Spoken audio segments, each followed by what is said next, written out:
Hello my dear friends, कैसे हैं आप सभी दोस्तों। आज जो हमें टॉपिक पढ़ना है इसका नाम है जीई मैकेन्से मॉडल। सर ये क्या कहता है, आइए देखते हैं।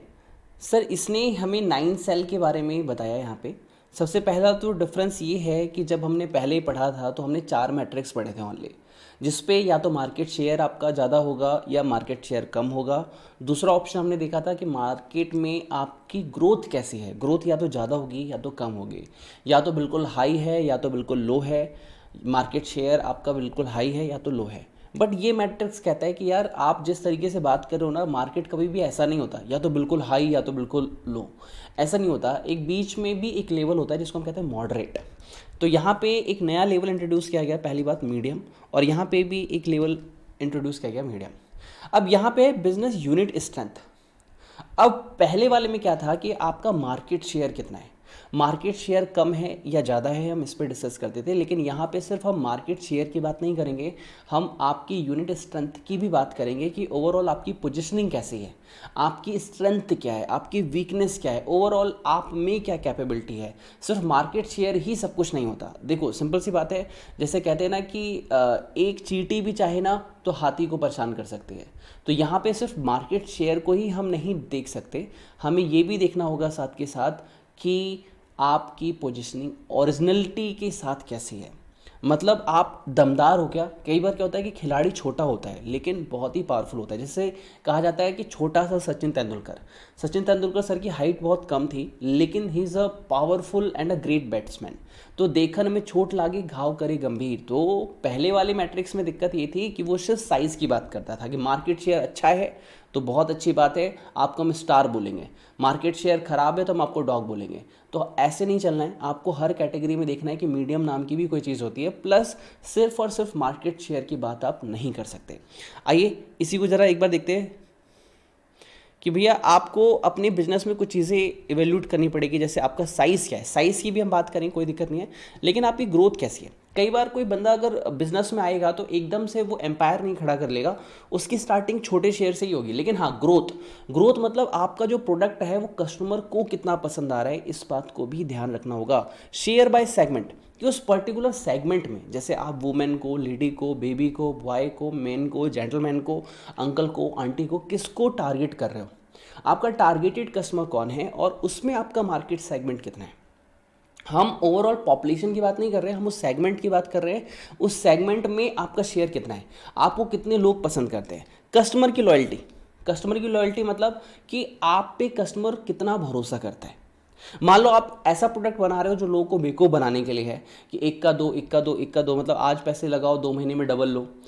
कस्टमर जल्दबाजी में पैसा लगा तो देगा लेकिन उसके बाद वो आपसे परचेज कभी नहीं करेगा क्योंकि उसको पता चल गया कि आप धोखा देते हो। तो कस्टमर की लॉयल्टी कैसी है। या फिर कई बार ऐसा होता है नहीं नहीं इस पर मुझे भरोसा है, वो 4 लोगों के पास और जाएगा और बताएगा कि ही इज़ द गुड पर्न एंड ये बहुत अच्छा काम करता है। उसके बाद है मार्जिन, आप कितना प्रॉफिट लेके चलते हो। अब एप्पल कंपनी डबल प्रॉफिट लेके चलती है, कॉस्ट का डबल। अगर प्रोडक्ट बनता है तो 50,000 का, तो डायरेक्ट 1 लाख का फ़ोन निकालेगी। कॉस्ट का डबल, कितना मार्जिन लेके चलते हो।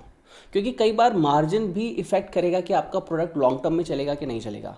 एप्पल सिर्फ तक ही सक्सेसफुल है जब तक वो सक्सेसफुल R&D कर पा रही है। जिस दिन उसका R&D डाउन हो गया ना, जिसकी उस दिन उसकी ब्रांड लॉयल्टी खराब हो गई ना, कोई भी उसके लिए पैसा नहीं देगा, वो कंपनी बंद हो जाएगी। उसका तो डिस्ट्रीब्यूशन, मैंने बहुत अच्छा प्रोडक्ट बनाया लेकिन मैं अपने कस्टमर तक अगर उसे पहुंचा ही नहीं पाया। जैसे ग्रेट एग्जांपल दूंगा, मदर डेयरी, अमूल, पार्ले जी, ये कहीं भी आप चले जाओ, कहीं भी लोकेलिटी में चले जाओ, किसी भी गांव कस्बे में चले जाओ, आपको पार्ले जी बिस्कुट मिलेगा ही मिलेगा। Maruti is not a the great car but he has a good service centre at all over the India. मतलब मारुति जो कार है वो ऐसी नहीं कि बहुत ही उम्दा कार है। आप फोर्ड की इको स्पोर्ट देख लो, काफ़ी धांसू कार है फोर्ड की इको स्पोर्ट। लेकिन फोर्ड की दिक्कत क्या है कि उसके सर्विस सेंटर हर जगह अवेलेबल नहीं है। लेकिन मारुति की खास बात क्या है कि भैया हर लोकेशन में कहीं ना कहीं 20 किलोमीटर 30 किलोमीटर की रेंज में आपको उसका सर्विस सेंटर मिल जाएगा। टेक्नोलॉजी स्किल कैसी है, टेक्नोलॉजी इतनी कॉम्प्लेक्स ना हो कि ईजी टू मतलब कि यूज़ ना हो। कई बार क्या होता है जैसे कुछ नए नए फ़ोन आते हैं, जैसे अभी हमारे एक स्टाफ है अश्विनी, उसमें क्या है, अश्विनी जी के फ़ोन में यहाँ से क्लिक करने पे, ओप्पो या वीवो का फ़ोन है, यहाँ से क्लिक करने पे ऑप्शंस आते हैं। जैसे हमारे नॉर्मल फ़ोन में हम क्या करते हैं, यहाँ से क्लिक करते हैं तो ये सारे ऑप्शन आते हैं। जैसे अभी आपको दिख रहा होगा, यहाँ से क्लिक करने पे आते हैं। उनके फ़ोन में क्या है, यहाँ से क्लिक करने पे, नीचे से क्लिक करने पे ऑप्शन आते हैं। मतलब कई बार तो टेक्नोलॉजी भी अजीब अजीब से लोग अपने फ़ोन को डिफरेंट बनाने के लिए अलग टेक्नोलॉजी देती है, ऐसा नहीं है कि गलत है, लेकिन ऐसी टेक्नोलॉजी मत लाओ जो लोगों को कॉम्प्लेक्स करे, मतलब परेशान करे। आपकी टेक्नोलॉजी हमेशा ईजी टू यूज़ होनी चाहिए। उसके बाद आपका पैटर्न क्या है काम करने का, आप कितने दिन में सर्विस देते हो, कितनी जल्दी ही कस्टमर सेटिस्फाई हो जाता है, कितनी जल्दी ही आप उसको क्या कहते हैं क्विक सर्विस देते हो, आप कितने अच्छे से काम परफॉर्म करते हो। एक पैटर्न सेट कर लो आप, जैसे अमेजोन का पैटर्न सेट है, आप परचेस करो, कितने दिन में आपको वो डिलीवरी होगी, वो एक्सपेक्टेड टाइम बता देगा, उस दिन के आसपास आपकी डिलीवरी जो है वो हो जाएगी। उसके बाद है मार्केटिंग। मार्केटिंग क्या कहता है, आपने प्रोडक्ट बहुत अच्छा बना लिया, ये मेरे लिए अभी कमी चल रही है, ये मेरी साइड से भी मेरी कमी है। मार्केटिंग क्या कहता है कि आपका प्रोडक्ट अच्छा है या ख़राब है, कस्टमर को कैसे पता चलेगा। आज शायद आपको माइक में थोड़ा सा अंतर दिखाई दे रहा हो। अभी तक आपको पता है इस वीडियो को रिकॉर्ड करने के लिए मैंने 3 माइक चेंज किए हैं। पुराना वाला माइक था, जेब में रखा था, मैं चार्जिंग के लिए ले गया था, घर वालों ने पैंट धो दी, माइक 18,000 का ख़राब हो गया, जो लास्ट टाइम रिकॉर्ड हो रहा था जिससे वीडियो। फिर अभी एक स्नोबॉल रखा हुआ है, इससे आवाज़ इतनी अच्छी नहीं आ रही थी तो मैंने इसका यूज़ नहीं किया। फिर जो मैं मोटिवेशनल चैनल में अपना माइक यूज़ करता हूँ उसको मैंने लगाया, क्योंकि प्रॉमिस इज़ प्रॉमिस, वीक में 3 लेक्चर डालने हैं तो डालने हैं, बच्चों के लिए डालने हैं तो डालने हैं। तो मैं इस माइक को भी सेट कर रहा हूँ। अभी इस वीडियो की रिकॉर्डिंग के बाद मैं देखूंगा कि आउटपुट कैसा आया। आप समझ रहे हो। तो आपने जो मेहनत की है प्रोडक्ट के लिए, आपने जो R&D की है प्रोडक्ट के लिए, कस्टमर को कैसे पता चलेगा कि इसके अंदर इतना दम है। मार्केटिंग इज कुछ लोग कहते हैं मार्केटिंग गलत चीज़ होती है, नहीं, मार्केटिंग गलत प्रोडक्ट को सही दिखाना ये गलत मार्केटिंग है, रॉन्ग मार्केटिंग है। लेकिन आपके प्रोडक्ट में बहुत दम है, आप उस दमदार प्रोडक्ट को कस्टमर को बस जानकारी दे रहे हो कि इस प्रोडक्ट को लेने पे आपके कितने फायदे हैं। Now this time that is in 2020, every customer is so rational, he is know everything. आप उससे कुछ छुपा नहीं सकते। अगर आपसे गलती से गलती हुई है तो वो समझेगा कि हाँ गलती से गलती हुई है। आप जानबूझ के गलती कर रहे हो तो ये भी कस्टमर को समझ में आएगा कि ये बंदा जानबूझ के ही गलती करता है हर बार। तो मार्केटिंग का मतलब ये नहीं है कि गलत प्रोडक्ट को अच्छा प्रोडक्ट बना के बेच दिया। मार्केटिंग का मतलब ये है कि आपका प्रोडक्ट जैसा है उसकी पोजीशनिंग वैसी रखो सामने वाले के दिमाग में। अब कस्टमर की मर्जी है वो ले या ना ले। नाउ फ्लेक्सिबिलिटी, अगर मान लो कोई टेक्नोलॉजिकल चेंज आ गया, कोई गवर्नमेंट की नई पॉलिसी आ गई, तो कहीं ऐसा ना हो कि आप अपना मार्केट शेयर, मार्केट सेगमेंट, अपना प्रोडक्शन सब कुछ खो दो। ऐसा नहीं होना चाहिए। आपका वर्क जो है कंटिन्यूस बेसिस पे काम करना चाहिए। ना ऑर्गेनाइजेशन क्या कहती है, आपकी ऑर्गेनाइजेशन कितनी बड़ी है, कितनी अच्छी है, आपकी सपोर्टिव टीम है या नहीं है, आप जैसा सोचते हो वैसा प्लान आप एग्जीक्यूट कर पा रहे हो नहीं कर पा रहे हो। What is the scene behind this. Okay, now my dear friend, we have a next thing, that is market attractiveness or a business unit evaluated for following factors। जैसे अगेन वही चीज़ है, मार्केट अट्रैक्टिवनेस। अब मान लो मैं teaching industry में जा रहा हूँ, एग्जांपल लेते हैं। तो टीचिंग इंडस्ट्री में आप जाना चाहते हो, आप सभी ने कहा कि सर हम CA बनने के बाद, हम MBA करने के बाद, हम लॉयर बनने के बाद हम टीचिंग में जाना चाहते हैं। ओके, जरा एक बार देखो टीचिंग इंडस्ट्री में स्टूडेंट्स कितने हैं।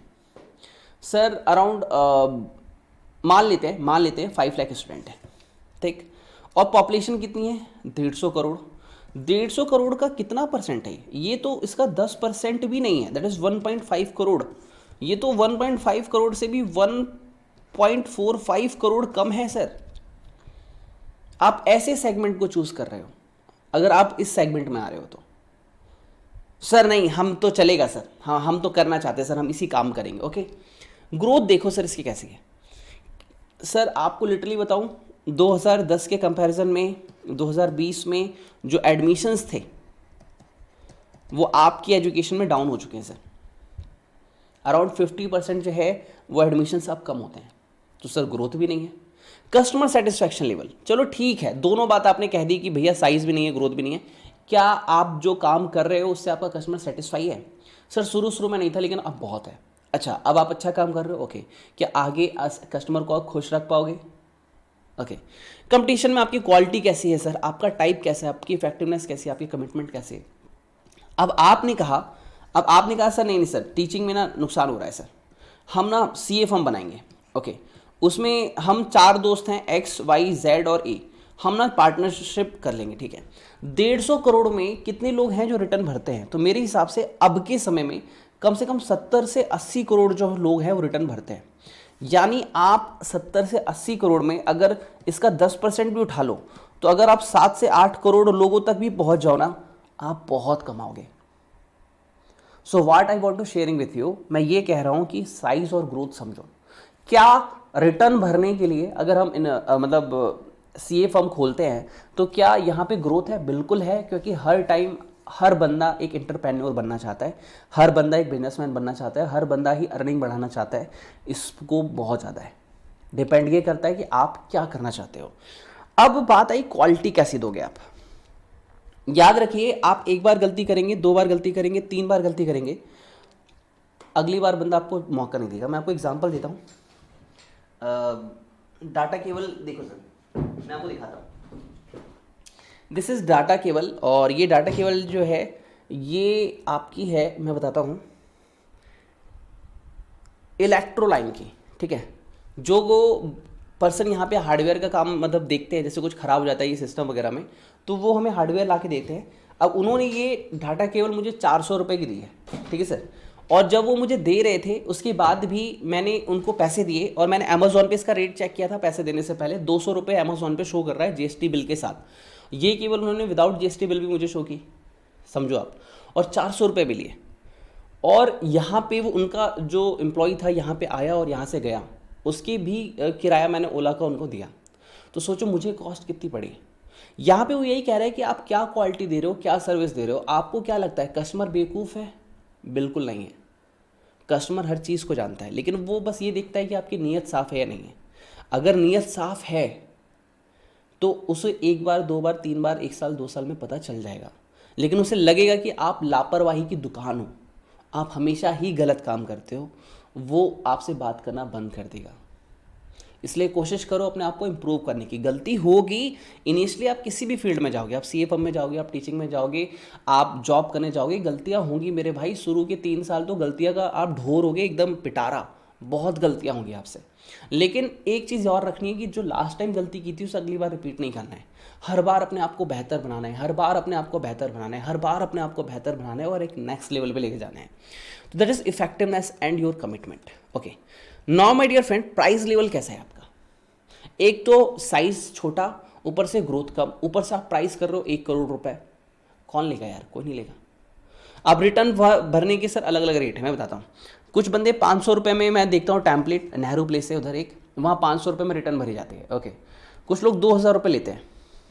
अब एक बच्चों वाली रिटर्न जब थी सी ए फर्म में, जब मैं सी ए फर्म में देखने गया था कैसे काम होता है, तो बच्चों वाले रिटर्न ITR 1, उसके ही जो हमारे सीए जो थे वो 5,000 रुपये लेते थे, और उस रिटर्न को हम लोग 10-15 मिनट में भर देते थे। क्या होता था? नाम होता था, पैन नंबर होता था, कितने साल के, क्या हुआ, कितना TDS वगैरह था, और कितना 192A में क्या था, कोई 26 वगैरह में कुछ है तो नहीं, बस चेक किया होगा रिटर्न फाइल।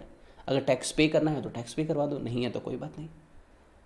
इसके 5,000 रुपये। तो वो कहते हैं प्राइस लेवल कैसा है। तो प्राइस लेवल भी सेट इस बात से होगा कि आपकी क्वालिटी कैसी है, आपका टाइप कैसा है, आपका इफेक्टिवनेस कैसा है, आपका कमिटमेंट कैसा है। 200 रुपये की केवल 400 रुपये में देखे गए, और उन्हें क्या लगता है मुझे पता नहीं, मुझे सब पता है, लेकिन मैं फिर भी शांत हूँ। क्यों? क्योंकि मैं सही मौका देखने के बाद बोलूँगा, अभी नहीं। तो क्लाइंट हमेशा ऐसे ही होता है, वो देखता है कि चीज़ें कैसी चल रही है, क्या चल रही है, कैसी चल रही है, क्या चल रही है, एक दिन वो बोल देता है। फिर आप उससे पैसे चार्ज नहीं कर सकते, आप अपना क्लाइंट खो देंगे। प्रॉफिटेबिलिटी कैसी है सर? आप धंधे में तो हो सर, क्या जो 500 रुपये चार्ज कर रहा है वो पैसा नहीं कमा रहा होगा? जो 5,000 रुपये कमा रहा है वो पैसा नहीं कमा रहा होगा? सर कमा रहा होगा। जो 500 रुपये में काम कर रहा है वो खुद से काम कर रहा होगा, उसने आर्टिकल, उसने टीम नहीं रखी होगी, वो अपने घर से, अपने लैपटॉप से, कंप्यूटर से काम कर रहा होगा। लेकिन जो 5,000 रुपये चार्ज कर रहा है बंदा, वो कहीं ना कहीं, सुनिएगा, कहीं ना कहीं उसने आर्टिकल रखे होंगे, उसकी टीम होगी, उसका ऑफिस होगा, उसका खर्चा भी होगा। टेक्नोलॉजी कैसी है सर? टेक्नोलॉजी ऐसी ना हो कि एक्सपायर हो जाए। टेक्नोलॉजी एक्सपायर हो जाए का मतलब, टेक्नोलॉजी एक्सपायर का मतलब कि जैसे कोई भी चेंज आए, जैसे पहले वैट था, वैट वैल्यू एडेड टैक्स, पहले सर्विस टैक्स था, ठीक है, CST था। अब उन सबको हटा के गवर्नमेंट GST ले आई। कहीं आपके लड़के लुल तो नहीं हो जाते? PK मूवी में था, अरे तुम लुल हो का? लुल मतलब बेवकूफ़ तो नहीं है। They are enough smart to handle all the situation. मतलब उन्हें हर सिचुएशन को समझना आना चाहिए, उनकी पार की नज़र होनी चाहिए। कोई भी टेक्नोलॉजी में चेंज आया, कुछ भी अपडेट आया, लोग लग गए। मैं आपको एग्जांपल देता हूँ कि पहले टिकटॉक अभी बैन हुआ चाइना के कारण, अब कोई नया स्नैकर करके फिर विमगो करके नए नए आ गए, लड़के वहाँ से शिफ्ट होकर उस पर चले गए। सोचो इतने एडवांस हैं, लेकिन वही वो कह रहे हैं एडवांसमेंट टिकटॉक पे तो आप दिखा रहे हो, लेकिन क्या वो अपनी पढ़ाई के मामले में, अपनी एजुकेशन के मामले में, अपने क्लाइंट के मामले में दिखा रहे हो? आपका व्हाट्सअप है, एक दिन बंद हो जाएगा, बताओ अगला कौन सा ऐप चलेगा? तुरंत आपको शिफ्ट होना आना चाहिए। You have always an additional option to shift yourself, that is technology. उसके बाद गवर्नमेंट रेगुलेशन। मोदी जी, मित्रों कल से देश में नोटबंदी है, मित्रों कल से देश में जीएसटी है, मित्रों कल से भारत बंद है। तो गवर्नमेंट रेगुलेशन का आपके बिजनेस पे क्या इंपैक्ट पड़ता है ये आपको समझना पड़ेगा। क्या अमेजोन पे पड़ा? हाँ पड़ा, लेकिन थोड़ा बहुत। अमेजोन ने एसेंशियल नेसेसरी आइटम स्टार्ट कर दिए सप्लाई करना, कहीं ना कहीं वो अपना बिजनेस चला रहा था, वो बंद नहीं हुआ। Sensitivity to economic trends, recession आ गया, हाँ महंगाई आ गई, उसके बाद मंदी आ गई, ठीक है, इन्फ्लेशन रिसेशन, इन्फ्लेशन रिसेशन, आपके ऊपर क्या इंपैक्ट पड़ता है? आप टीचिंग इंडस्ट्री में, हाँ सर, लॉकडाउन आया, क्या इंपैक्ट पड़ा? जितने भी टीचर लाइव क्लास करते थे उनकी क्लासेस बंद हो गई, 6 महीने तक उनको अर्निंग नहीं हुई। कहाँ से अर्निंग हुई? या तो पेन ड्राइव दे रहे थे या तो कुछ दे रहे थे। कुछ ऐसे ऐसे भी टीचर थे जो 16,000 20,000 रुपये दिल्ली में चार्ज करते थे, वो 1,000 रुपये में सब्जेक्ट पढ़ाने पे आ गए ऑनलाइन, कि भैया कोई तो जाने मुझे। तो क्या आपके धंधे में ऐसा है कि ट्रेंड चेंज होने की वजह से, गवर्नमेंट पॉलिसी चेंज होने की वजह से आपका प्रॉफिट फ्लक्चुएट होता है?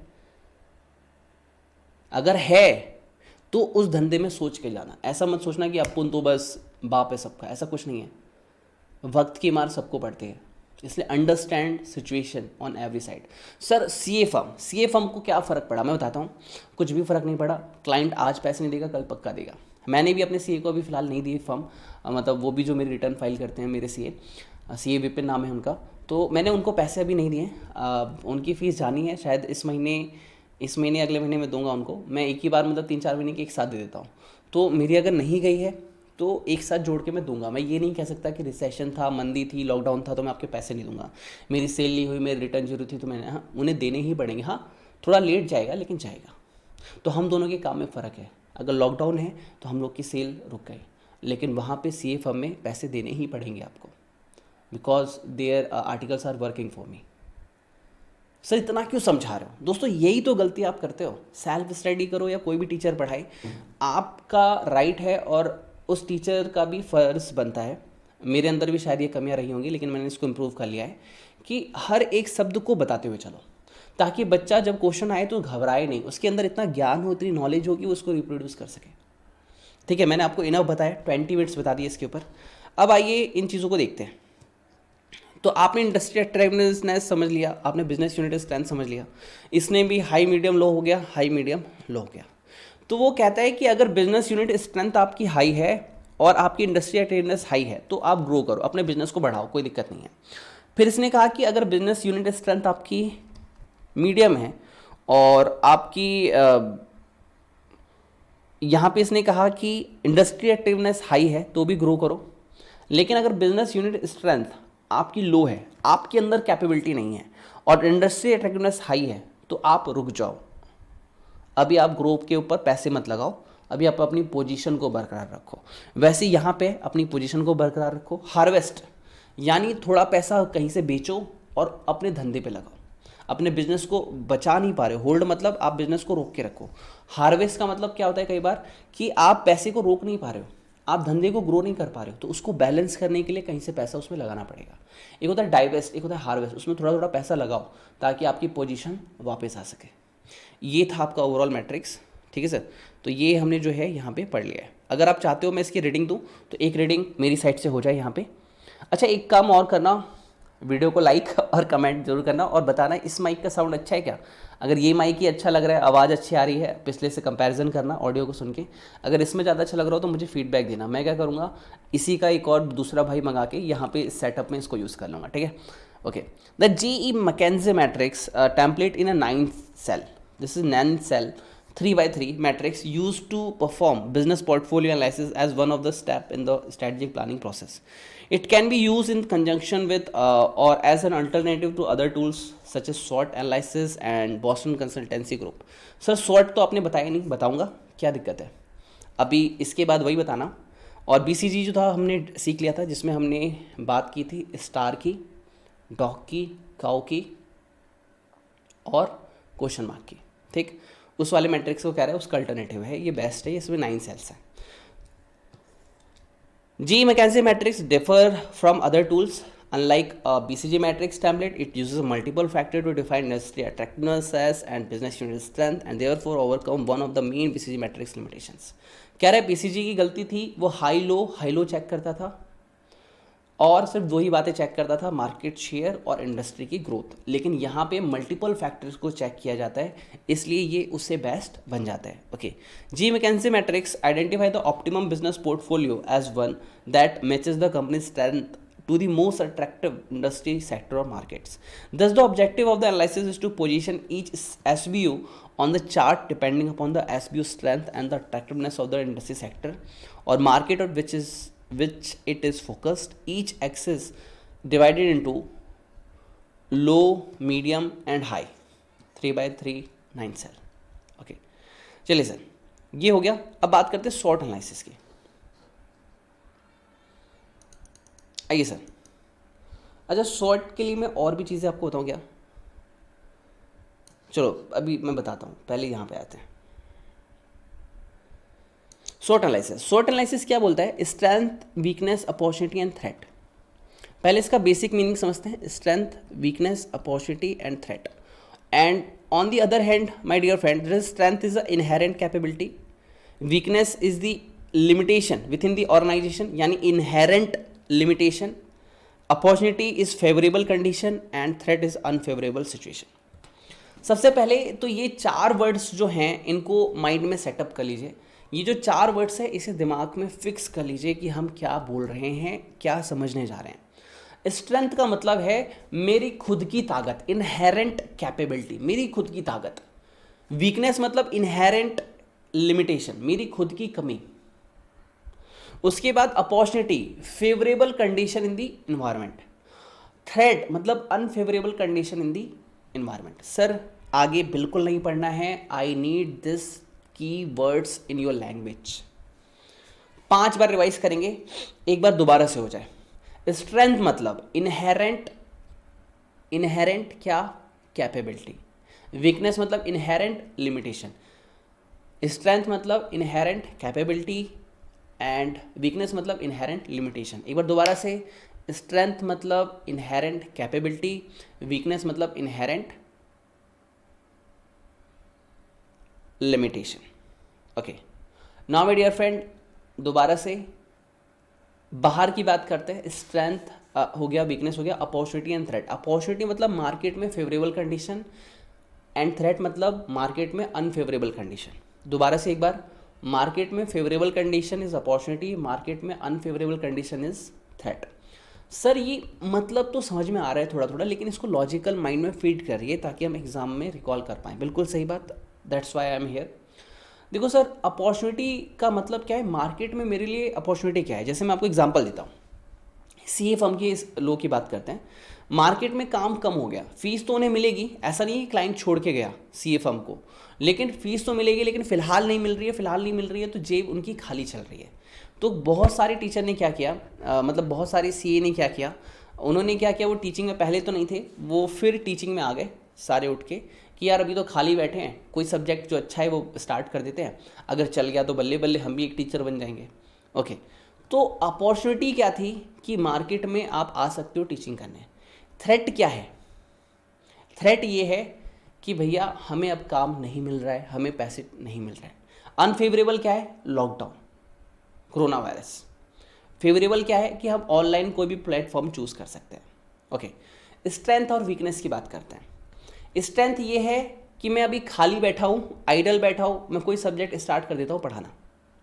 मेरे लिए मत अप्लाई करना, मैं 2016 से फ्री सब्जेक्ट हर साल 1 या 2 सब्जेक्ट फ्री डालता हूँ यूट्यूब पे, इसलिए मेरे लिए मत अप्लाई करना, मैं बहुत पहले से हूँ। वीकनेस क्या है कि हम इस सेक्टर में नए हैं। जो बंदा सीए फर्म में डील कर रहा है, मैं ये नहीं कह रहा नॉलेज नहीं है, नॉलेज है।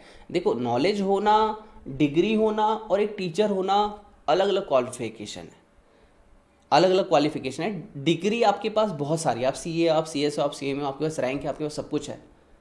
आपने सेटअप तैयार कर लिया, आप आगे पढ़ाने, सब कुछ है आपके पास, लेकिन वो शब्द और वो एक्सप्रेशन और वो वर्ड्स, वो एग्जाम्पल जिसे एक बार में स्टूडेंट के माइंड में जाए, ये आपकी वीकनेस है, क्योंकि अभी आप इसमें एक्सपर्ट नहीं हुए हो। या हो सकता है आपको आता हो, आप बैक साइड में टीचिंग करते हो इसलिए आपको ना पता हो, ऑनलाइन पहली बार आए हो। तो ऑनलाइन पहली बार आए हो, ये भी एक वीकनेस है। क्यों? क्योंकि आपको ऑनलाइन में कैसे फ्रंट फेस करना है कैमरा, कैसे माइक सेट करना है, ये आपको नहीं पता। आप समझ पा रहे हो मेरी बात को? ये छोटी छोटी चीज़ें हैं जो दिखनी होती है।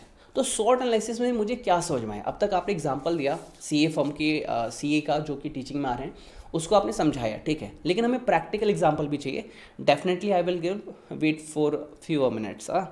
तो स्ट्रेंथ मतलब मेरी क्या कैपेबिलिटी है। मेरी कैपेबिलिटी ये है कि मान लो मिस्टर एक्स है राम, ठीक है, राम एक सीए फर्म के मेंबर हैं। उनकी अपॉर्चुनिटी ये है कि अभी वो खाली बैठे हैं क्योंकि क्लाइंट के पास काम नहीं है, दिन भर खाली रहते हैं 6-7 घंटे, तो वो सोचते हैं कि मैं टीचिंग कर लेता हूँ। स्ट्रेंथ है, स्ट्रेंथ इसलिए क्योंकि उसके पास समय है और डिग्री भी है, तो बच्चे अट्रैक्ट होते हैं डिग्री देख के। वो टीचर की स्किल से ज़्यादा डिग्री से इंप्रेस होते हैं आजकल के बच्चे। लेकिन बुरा मत मानिएगा, डिग्री होना, टीचिंग स्किल होना दो अलग अलग चीज़ें हैं। एक टीचर जिसके पास डिग्री भी है और टीचिंग स्किल भी है, this is the core competency. But degree होना, एक्सपीरियंस होना और टीचिंग होना दो अलग अलग चीज़ें हैं, दोनों को मिक्स मत करिएगा कभी भी। तो वो जो चीज़ें हैं स्ट्रेंथ हैं। और वीकनेस क्या रही कि वो पहली बार ऑनलाइन आ रहा है, पहली बार टीचिंग स्टार्ट कर रहा है, उसको नहीं पता। अपॉर्चुनिटी क्या है? अपॉर्चुनिटी ये है कि उसके पास समय ज़्यादा मिल रहा है। स्ट्रेंथ ये है कि उस समय का यूज़ वो कुछ कमाने के लिए करना चाहता है। थ्रेट क्या है? थ्रेट ये है कि अभी उसका मार्केट सेगमेंट कम हो रहा है, क्लाइंट अब उससे बात नहीं कर रहे, उसको पैसे नहीं दे रहे, उसको डर है कि मेरी रोजी रोटी चलना बंद ना हो जाए। और अपॉर्चुनिटी क्या है कि वो खाली बैठा है अब वो कुछ तो करेगा, मरता क्या ना करता। I am not talking about any C, just take in example, so don't take it in a wrong way, okay. तो रॉन्ग वे में नहीं लेना इसको, बस एग्जाम्पल ले रहा हूँ। तो सब ने कोशिश की कि हाँ स्टार्ट कर देते, बहुत सारे टीचर ने स्टार्ट भी किया और अच्छी बात है। देखो क्वालिटी कंटेंट आना चाहिए, बच्चों को जहाँ से फ़ायदा हो जाए, बच्चों का फ़ायदा, दैट्स इट। अब बात हुई थ्रेट, अपॉर्चुनिटी, स्ट्रेंथ और वीकनेस की। ओके सर, ये आपने हमें समझा दिया, हमें एक चीज़ इस पर समझाइए, शॉर्ट का फ़ायदा क्या होगा। एक क्वेश्चन है सिग्निफिकेंस या फिर importance of short analysis. Short analysis को पढ़ के फ़ायदा क्या होता है? सर इसमें लॉजिक्स हमें क्लियर होते हैं। लॉजिकल फ्रेमवर्क का मतलब क्या है कि आप शॉर्ट रन में और लॉन्ग रन में ये सोच पाओगे कि आपकी स्ट्रेंथ कैसे काम कर रही है, वीकनेस कैसे काम कर रही है, वीकनेस को ओवरकम करके स्ट्रेंथ में कैसे कन्वर्ट करना है। एक बार बोलो, वीकनेस को ओवरकम करके स्ट्रेंथ में कैसे कन्वर्ट करना है, ये आप सीख सकते हो। आपको ऑनलाइन काम करना नहीं आता, लेट सपोज वैट था, सर्विस टैक्स था, वो जीएसटी बन गया, आपको नहीं आता था, आपने सीखा ना, वीकनेस थी ना, स्ट्रेंथ बनाया ना, ओके। उसके बाद अपॉर्चुनिटी एंड थ्रेट। ठीक है, ठीक है, क्लाइंट मुझे अभी पैसा नहीं दे रहा, वो अभी मुझसे बात नहीं कर रहा, लेकिन जब रिटर्न बढ़नेगी, जो भी काम होगा तब उसे देना पड़ेगा। तो अपॉर्चुनिटी को और थ्रेट को भी आपको समझना पड़ेगा। मेरे पास अभी तो खाली समय है, मैं टीचिंग में आ गया, बाई चांस मेरे कस्टमर वापस आ गए, मेरे क्लाइंट वापस आ गए, तो मैं टीचिंग पे टाइम नहीं दे पाऊंगा। क्यों नहीं दे पाऊंगा? क्योंकि आई am not a professional teacher, और ना तो मैं पूरे दिन पढ़ा सकता हूँ। मेरे लिए क्लाइंट ज़्यादा इंपॉर्टेंट है, क्योंकि उनका सेगमेंट, अगर मेरे पास अगर 200-300 भी क्लाइंट हैं तो मैं बहुत कमा रहा हूँ। 200-300 बच्चे उतनी अर्निंग नहीं देंगे, क्योंकि वो एक बार पास हो गए वो चले जाएंगे, अगली बार आए ना आए फिक्स नहीं है। लेकिन हाँ, इस सेगमेंट में फ़ायदा ज़्यादा है। समझ पाने आप मेरी बात? आपने शुरू में अभी तो सोच लिया कि पढ़ाना स्टार्ट कर देते, लेकिन लॉन्ग टर्म में आप क्या ये कर पाएंगे? I just given a practical example, तो आप इसे गलत वे में बिल्कुल ना लें, मैं बस समझाने की कोशिश कर रहा हूँ। क्योंकि कुछ बच्चे होंगे वो दिमाग लगा के और आपस में लड़ाई करवा देते हैं टीचरों की, अरे वो तो आपके बारे में ऐसा बोल रहा था। ऐसा कुछ भी नहीं है, just take an example, okay. उसके बाद है अगला, कंपैरेटिव एनालिसिस। आप ना हर चीज़ को आमने सामने रख के देख सकते हो। मेरी स्ट्रेंथ ये, मेरी वीकनेस ये, मेरी अपॉर्चुनिटी ये, मेरी थ्रेट ये, मेरी स्ट्रेंथ ये, मेरी वीकनेस ये, मेरी अपॉर्चुनिटी ये, मेरी थ्रेट। मेरे अंदर क्या है? स्ट्रेंथ है। मेरे अंदर क्या है? वीकनेस है। मार्केट में क्या है? अपॉर्चुनिटी है। मार्केट में क्या है? थ्रेट है। This is comparative. उसके बाद स्ट्रेटजी आइडेंटिफिकेशन। अब आपको सब कुछ समझ में आ गया, आपको समझ में आ गया कि हाँ मैं ये कर सकता हूँ, ठीक है। अब अपने लिए बेस्ट स्ट्रेटजी चूज़ कर लो। सर तो मैं 3-4-6 महीने खाली रहूँगा, मार्च से लॉकडाउन स्टार्ट हुआ, सितंबर तक चल रहा है, अगस्त तक चल रहा है, मैं 6 महीने खाली रहूँगा, कुछ तो करूँ मैं। आप काम कीजिए, मैं बताता हूँ। आप अच्छी बुक्स पढ़िए, आप इंग्लिश स्पीकिंग में वीक थे, आप वो इन्हेंस कीजिए। आपको टैक्स में टीडीएस के प्रोविजंस भूल गए हैं, जो भी, आप उसको स्ट्रॉन्ग कीजिए। आप अपने आप को और स्ट्रॉन्ग बनाओ ना। शार्प योर एज, अपनी धार को तेज करो। लिटरली जैसे मुझसे बहुत सारे स्टूडेंट्स हैं, वो कहते हैं सर प्लानिंग के लिए हमें गाइड कर दो, सीए फाइनल वाले, या कोई सब्जेक्ट स्टार्ट कर दो। मैंने कहा नहीं, अभी नहीं। जब तक मैं इस पे रैंक होल्डर 20-30 खड़े नहीं कर देता, मैं उस सेगमेंट को छूंगा ही नहीं। I need rank holders in my top 20। और कोई ड्रीम ही नहीं है ज़िंदगी में, लिटरली बता रहा हूँ। तो स्ट्रेटजिक आइडेंटिफिकेशन, आप अपनी ताकत को समझो। मार्केट में थ्रेट है कि कस्टमर अब नहीं मिलेंगे, कैसे मिलेंगे, सबको ऑनलाइन ही कांटेक्ट करना पड़ेगा। अपॉर्चुनिटी है कि ऑनलाइन अपनी वेबसाइट बनाइए, अपने काम करने के तरीकों को दिखाइए। अगर आपका क्लाइंट आपसे सेटिस्फाई है, वो 10 लोग को और शेयर करेगा, आएंगे यार। ये थोड़ा ना कि काम होना बंद हो जाएगा। ओके, अपॉर्चुनिटी क्या है, आप अपनी लर्निंग पे काम करो। वीकनेस क्या है, जो आपके अंदर कमियां थी उसको अपनी स्ट्रेंथ बनाओ। मज़ा आ रहा है सर, बहुत अच्छा समझाया आपने। ओके, तो मेरे दोस्त, अभी ये शॉर्ट एनालिसिस जो है यहाँ पे आप देख सकते हो, आपकी बुक में प्रिंट आउट है, और ये एप्पल का स्वट है। ठीक है, एप्पल का स्वट एनालिसिस अपनी बुक में पढ़िएगा। कुछ ना दिख रहा हो तो मेरे साथ रीड करिएगा। एप्पल की स्ट्रेंथ क्या क्या है? कस्टमर लॉयल्टी, कस्टमर एकदम खुश कि बाप क्या प्रोडक्ट है, बाप एकदम मस्त, अपन ही गॉड है। हाँ ये एप्पल का फ़ोन बस मस्त, बाप है अपन, मतलब एप्पल का फ़ोन मतलब राजा आदमी। हाँ, कस्टमर की लॉयल्टी, मैं मतलब भगवान हो गया अगर मेरे पास एप्पल का फ़ोन है। तो ऐसी कुछ मानसिकता है लोगों की। टिकटॉक पे एक वीडियो वायरल हुआ था, उसमें बोलते हैं औकात दिखेगी, औकात दिखेगी, तो वो मतलब एप्पल का फ़ोन बाहर निकालता है, बोलता है औकात देख एप्पल का फ़ोन। मतलब क्या क्या मानसिकता है। कस्टमर लॉयल्टी इसे कहते हैं कि कस्टमर के अंदर ट्रस्ट है। एप्पल मतलब भैया कोई झकास इंसान है, कोई महान इंसान है, ऐसा लोग के मानता है, लेकिन ऐसा सच नहीं है। ठीक है, Apple is a leading innovator. जो एप्पल करता है दुनिया उसको देख के फॉलोअप करती है। स्ट्रॉन्ग फाइनेंशियल परफॉर्मेंस, आपकी फाइनेंशियल परफॉर्मेंस स्ट्रॉन्ग है। किसकी सर? एप्पल की। ब्रांड रेपुटेशन, एप्पल मतलब ब्रांड, कोई भारी काम करता होगा वो इंसान अगर एप्पल लेके घूम रहा है तो। ऐसा लोग सोचते हैं, सच नहीं है। एक चीज़ आज मैं सवेरे सवेरे सीख रहा था, सिखाई देता हूँ आपको। टाइम है थोड़ा सा, सीख सकते हैं। तो सीखने के लिए बात यह है कि जो गरीब इंसान होता है वो लाइफ टाइम ये कोशिश करता है मैं अमीर कैसे दिखाऊं। लेकिन जो अमीर इंसान होता है वो अपने पैसे बस इस चीज़ पे लगता है कि अमीर और कैसे बनूं। गरीब इंसान एप्पल इसलिए खरीदता है ताकि वो दोस्तों में दिखा सके, दुनिया को दिखा सके कि मैं अमीर हो चुका हूँ। लेकिन जो अमीर इंसान है वो उन्हीं चीज़ों पे पैसे लगाता है जो उसको और अमीर बनाते हैं। So all is a thing of your mind. आप जैसा सोच रहे हैं, जैसा अपने आप को बना रहे हैं, आप वैसे बनते जा रहे हैं। आप ये सब्जेक्ट सीख रहे हैं कि आप एग्ज़ाम क्लियर कर लें, लेकिन लिटरली मेरे दिमाग में ऐसा थॉट आता है कि मैं इतना अच्छा एसएम बढ़ा रहा हूँ कि मैं अपनी खुद की बुक लिख सकता हूँ दूसरी, बाकी बच्चों की हेल्प करने के लिए। आप इसे पढ़ रहे हैं ताकि आपके मार्क्स आएँ। आप इसलिए नहीं पढ़ रहे कि मैं इसे ज़िंदगी में अप्लाई करके अपने ब्रांड को कुछ बनाऊँ, अपनी लाइफ में कुछ लगाऊँ, नहीं। तो आप किस नज़रिए से पढ़ रहे हैं, क्या सीखने के लिए पढ़ रहे हैं, यही सब कुछ फ्यूचर में आपका डिसाइड करता है। फ़र्क इस बात से नहीं पड़ेगा मेरे दोस्त कि आपने क्या पढ़ा, उस पढ़ी हुई बात को कैसे लाइफ में अप्लाई करोगे, इस बात से फ़र्क पड़ेगा। आपकी डिग्री की वैल्यू है। एक चीज़ याद रखिएगा, एक बहुत अच्छी लाइन मैंने पढ़ी थी कि peoples are hire for their degree but fire for their behaviour. Degree की वजह से उन्हें रखा तो जाता है, लेकिन उनकी जो सोच है, जो घृणित सोच है, जो जिसे कहते हैं गंदी सोच है, उसकी वजह से उनको फायर कर दिया जाता है। आपका बिहेवियर कैसा है, आप कितने प्रोफेशनल हैं। प्रोफेशनल का मतलब ये नहीं काम से काम, लोगों के लिए थोड़ी सिंपैथी भी होनी चाहिए दिलों में। सामने वाला खास रहा है, अबे डायबिटीज़ कराएगा क्या भाई यहाँ से, आप थोड़ा सा पोलाइटली होते, भैया थोड़ा सा दवाई ले लो, आपकी तबीयत खराब है। आप खरीद के नहीं दोगे, लेकिन आपके दो शब्द ही आपको महान बनाते हैं। आप डिग्री कितनी बड़ी लेके घूमते हो। लिटरली मैं 8th क्लास में था तब से मैं टीचिंग कर रहा हूँ, और मैं जब सीए में टीचिंग में आया तो मैं 2013-14 पे अपने घर पे ही बच्चों को टैक्स, इनकम टैक्स पढ़ाता था। लिटरली 12वीं होने के बाद ही मुझे चस्का लग गया पढ़ाने का, और टैक्सेशन से पता नहीं कैसे दोस्ती हो गई। कभी गलत पढ़ाया, कभी सही पढ़ाया, थोड़ा और अच्छा पढ़ाया। ग्रीस आहूजा सर की बुक थी, और कोशिश की और कोशिश की और केसेस की, सीएमए के बच्चे पास होने लग गए थे। मैं ग्रेजुएशन में था उसमें, फर्स्ट ईयर या सेकंड ईयर में होऊंगा, पहली बार मेरी इनकम टैक्स आई। बच्चे भी पता नहीं कैसे गॉड गिफ्ट आ जाते हैं। और उन्होंने कहा कि आप अच्छा पढ़ा रहे हो, अब बस हमें सिखा दो। फीस 2,000 रुपये लेता था उनसे मंथली, और लिटरली पता नहीं कैसा हुआ लेकिन मुझे अपॉर्चुनिटी मिलती गई।